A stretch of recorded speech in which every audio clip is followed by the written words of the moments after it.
اور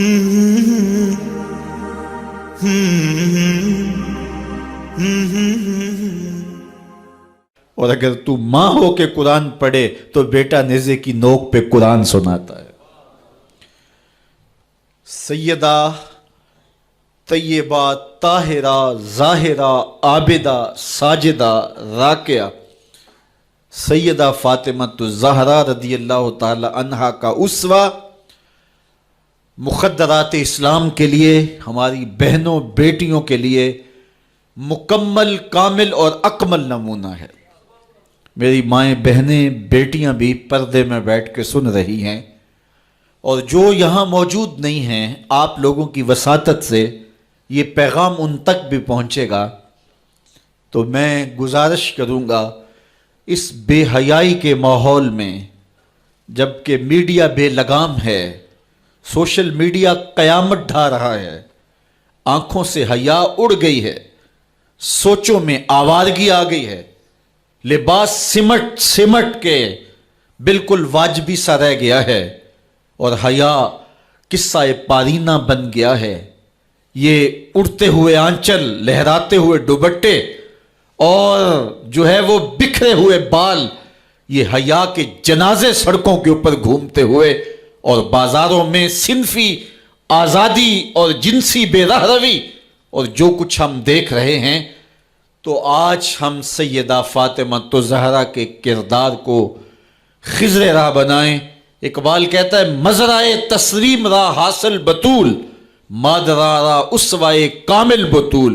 مزرعہ تسلیم کی کھیتی کا جو حاصل ہے، جو پھل ہے، وہ سیدہ فاطمہ ہے، اور ماؤں کے لیے کامل نمونہ سیدہ فاطمہ الزہرا رضی اللہ تعالی عنہا ہیں، جن کے آنچل کو مہر و ماں نے بھی نہیں دیکھا تھا۔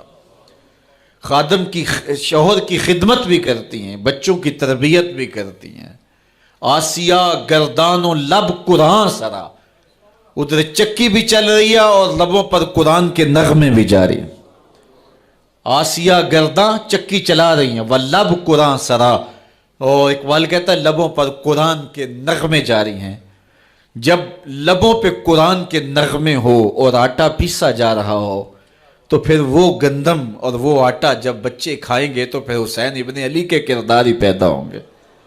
لیکن تھرکتی تصویریں اور نیم برہنہ شکلیں اور کانوں میں جو ہے وہ میوزک کی آوازیں، اور ماں اس ماحول میں بچے کو دودھ پلا رہی ہو، تو بچہ حسین ابن علی کا جان نشین تو نہیں بنے گا۔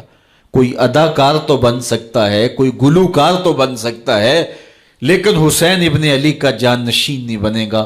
تو ماؤں کو کامل اکمل نمونہ سیدہ فاطمہ الزہرا کا اختیار کرنا چاہیے، اس نمونے کو لے کے اپنی زندگی میں اتارنا چاہیے۔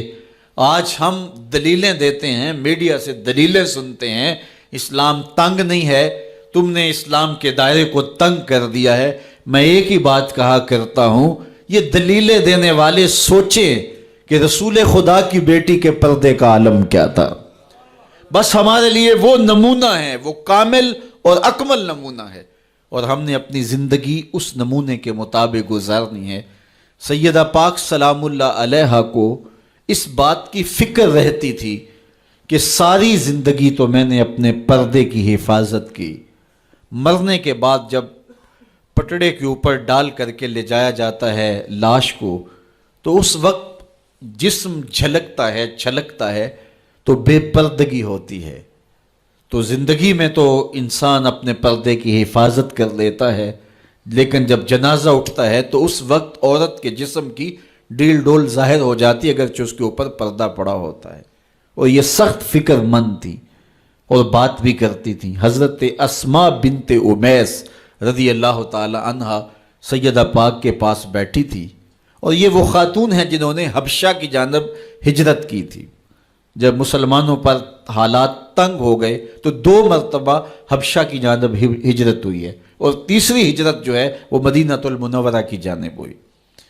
تو حبشہ کی جانب انہوں نے ہجرت کی اور وہاں کچھ وقت گزارا تھا، تو انہوں نے کہا کہ میں نے وہاں ایک منظر دیکھا ہے کہ چارپائی کے چاروں پائے جو ہیں ان کے ساتھ شاخیں باندھی جاتی ہیں، اور شاخیں باندھ کے ان کو پھر آپس میں جوڑ دیا جاتا ہے اور اس کے اوپر کپڑا ڈال دیا جاتا ہے، وہ ایک ڈولی بن جاتی ہے اور اس میں عورت کا جنازہ ہوتا ہے۔ تو جب یہ بات سنی تو سیدہ کی خوشی کی انتہا نہ رہی، کہا یہ تو بہت اچھا ہوا۔ اور سیدہ پاک کا پھر جنازہ پردے کے ایسے ماحول میں اٹھتا ہے اور رات کی تنہائی میں اٹھتا ہے اور بہت تھوڑے لوگ جنازے میں شامل ہوتے ہیں۔ اور پھر سیدہ پاک سلام اللہ علیہا کے پردے کا عالم یہ ہے، اہل سیر نے لکھا ہے کل قیامت کے دن جب میدان حشر میں سیدہ تشریف لائیں گی تو 70,000 حوروں کے جلو میں ہوں گی، اور جب گزریں گی تو آواز آئے گی یا اہل الجمع غدوا ابصارکم لأن فاطمہ بنت محمد حتی تمر، اے نبیوں، رسولوں، پیغمبروں، اے صالحین، نیکوکاروں، اے حشر کے میدان میں جمع ہونے والے لوگوں، اپنی نظریں نیچی کر لو، محمد کی صاحبزادی گزر رہی ہے۔ تو قیامت کے دن بھی اللہ ان کو یہ اعزاز دے گا، ان کو تکریم دے گا، ان کو عزت نصیب کرے گا۔ تو سیدہ پاک کا نمونہ زندگی ہماری مخدرات اسلام کے لیے، ہماری بیٹیوں کے لیے، بہنوں کے لیے کامل، اکمل اور مکمل نمونہ ہے۔ مزرعہ تسلیم را حاصل بطول، مادران را اسوائے کامل بطول۔ تو ان سے ہمیں سیکھنا ہے کہ انہوں نے اپنی ساری زندگی کیسے گزاری۔ آج کی عورت کہتی ہے کہ میں نہیں کر سکتی نماز، روزہ اور یہ امور نہیں بجا لا سکتی، بچوں کا بوجھ اتنا ہے، ان کی تربیت اور ان کو کھانا دینا، ان کو دودھ دینا، بار بار جو ہے وہ ان کا لباس تبدیل کرنا، کب وقت ہوتا ہے، میرے کپڑے بھی ناپاک ہو جاتے ہیں، تو کیسے میں ان کو جو ہے بچوں کو کروں اور اس کے بعد عبادات بھی وقت پہ کر سکوں، تو یہ بڑا مشکل ہے۔ وہ حضرت سیدہ کو دیکھیں کہ آپ اپنے کندھوں پہ مشکیزہ بھی اٹھا کے لاتی ہیں، چکی بھی پیستی ہیں، بیٹوں کی تربیت بھی کرتی ہیں، شوہر کی خدمت بھی کرتی ہیں، اور مصلی بچھا کے جب کھڑی ہوتی ہیں تو ساری ساری رات قیام میں، کبھی رکوع میں، کبھی سجدے میں گزر جاتی ہے، اور پھر کہتی ہیں مالک تیری راتیں اتنی چھوٹی ہیں، تیری بندی کا ذوق بندگی ہی پورا نہیں ہوتا، ایک تو رات اتنی لمبی بنا دے جی بھر کے تجھے سجدہ ہی کر سکوں۔ تو انہیں شکوہ رہتا ہے کہ راتیں اتنی چھوٹی ہیں اور میرا ذوق بندگی ہی پورا نہیں ہوتا۔ سارا دن روزے سے گزرتا ہے، رات قیام میں، رکوع اور سجود میں گزرتی ہے، اور بیٹوں کی تربیت کی تو وہ کائنات نے ایسی تربیت کا جوہر نہیں دیکھا ہے جو سیدہ فاطمہ کے گھر میں پلنے والے بچوں میں تربیت کا رنگ نظر آیا، کہ انہوں نے اپنا خون دے دیا لیکن دین کی آن پہ آنچ نہیں آنے دی۔ تو ان کی زندگی ہمارے لیے، ہماری مخدرات اسلام کے لیے، بہنوں، بیٹی اور ماؤں کے لیے کامل اکمل نمونہ ہے۔ میری بہن، میری بیٹی، تو مغرب کی ٹینو نہیں ہے، تو مشرق کی بیٹی ہے، تو کوئی دیا نہیں ہے کہ جس کو جو چاہے اٹھا کے لے جائے، تو گھر کی رونق ہے، عزت ہے، آبرو ہے، تو سمٹ جائے گی تو معاشرہ پھیل جائے گا، اور تو اگر گھر میں سمٹ کے بچوں کو سنبھال لے گی تو امت بحر و بر پہ قابض ہوگی، لیکن اگر تو گھر کو نہ سنبھالا تو پھر امت کبھی بھی بامراد اور کبھی بھی سرخرو نہیں ہو سکتی۔ اگر پندے ز درویش پذیری، ہزار امت بمیرت تو نہ میری، بطول باش و پنہا شو ازیں اثر کہ در آغوش شبیر بگیری۔ اقبال کہتا ہے کہ اے امت مسلمہ میری ایک بات مان لے، ہزار امت مر جائے گی، امت مسلمہ تجھے موت نہیں آ سکتی، اور وہ کیا ہے؟ اللہ اکبر، بطول باش، قوم کی بہن سے، بیٹی سے، ماں سے مخاطب ہو کے اقبال بولتے ہیں بطول باش، بطول بن جا، وہ پنہا شو ازیں اثر، اور زمانے کی آنکھ سے پوشیدہ ہو جا، پھر در آغوش تو شبیر بگیری، پھر تیری آغوش میں بھی حسین ابن علی کے جانشین پرورش پائیں گے۔ تو اپنے آپ کو سمیٹ کے اس کردار کے سانچے میں ڈال لیا جائے۔ عورت کا دائرہ کار گھر ہے، چار دیواری ہے، اور اس چار دیواری کے ماحول کو آسودہ رکھے۔ وہ باہر نکل کر کے جو ہے وہ گھر کی ذمہ داریوں سے دستبردار نہ ہو. یہ ذمہ داریاں مرد کی ہیں کہ وہ باہر نکلے اور ضروریات کو فراہم کرے.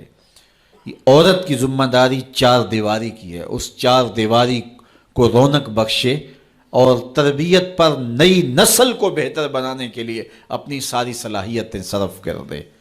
ساری زندگی میں ایک اس کا بچہ بھی اگر قوم کو مل گیا تو قوم کی تقدیر بدل دے گا.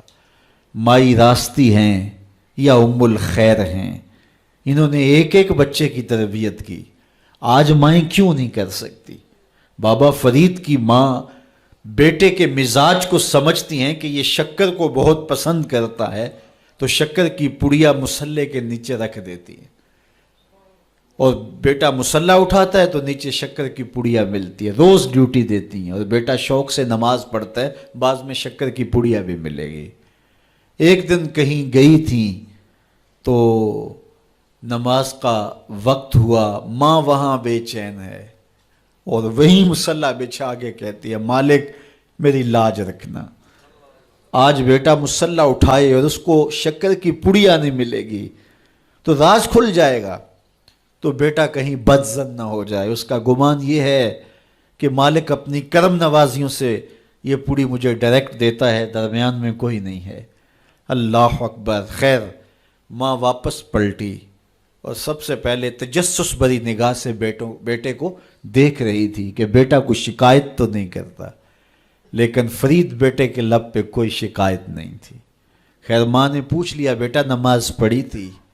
کہا اماں نماز پڑھی تھی، لیکن آج جو شکر ملی ہے اس کا چس ہی کوئی اور تھا، اس کا ذائقہ ہی کوئی اور تھا.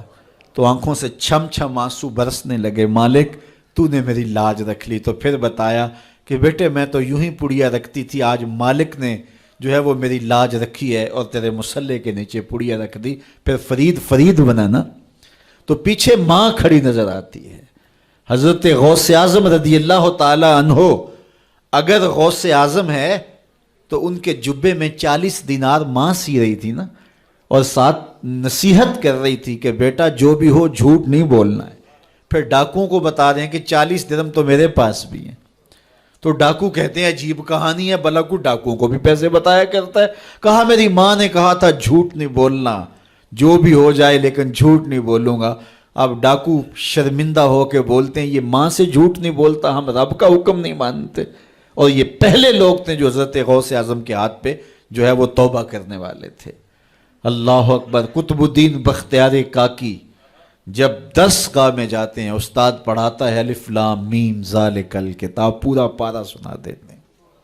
دوسرے پارے کا آغاز ہوتا ہے سیقول السفہاء من الناس، بچہ سارا پارہ سنا دیتا ہے. تیسرا پارہ، چوتھا پارہ، 14 پارے سنا دیے. کہا یہاں سے شروع کرو، سبحان الذی اسری بعبدہ. تو کہا بیٹا جس درس گاہ میں 14 پارے پڑھے تھے وہیں بقیہ قرآن بھی حفظ کر لیا ہوتا. کہا استاد جی میں کسی درس گاہ میں نہیں گیا، میری ماں 14 پاروں کی حافظہ تھی، اور صبح جب اٹھتی تھی تو قرآن بھی پڑھنے لگتی اور کام کاج بھی کرتی.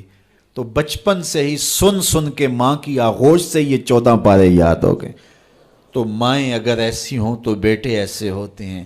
اس لیے ماں کے کردار کو روشن کرنا ہوگا، ماں کے کردار کو بہتر کرنا ہوگا، اور ماؤں کے لیے کامل اکمل نمونہ سیدہ پاک سلام اللہ علیہا کا نمونہ زندگی ہے. اور ان کی زندگی کے ایک پہلو سے روشنی لے کر کے، اجالا لے کر کے مخدرات اسلام کی زندگیوں میں چراغاں کیا جا سکتا ہے، اور ان کی زندگی سے ایک اچھی نسل تیار ہو سکتی ہے.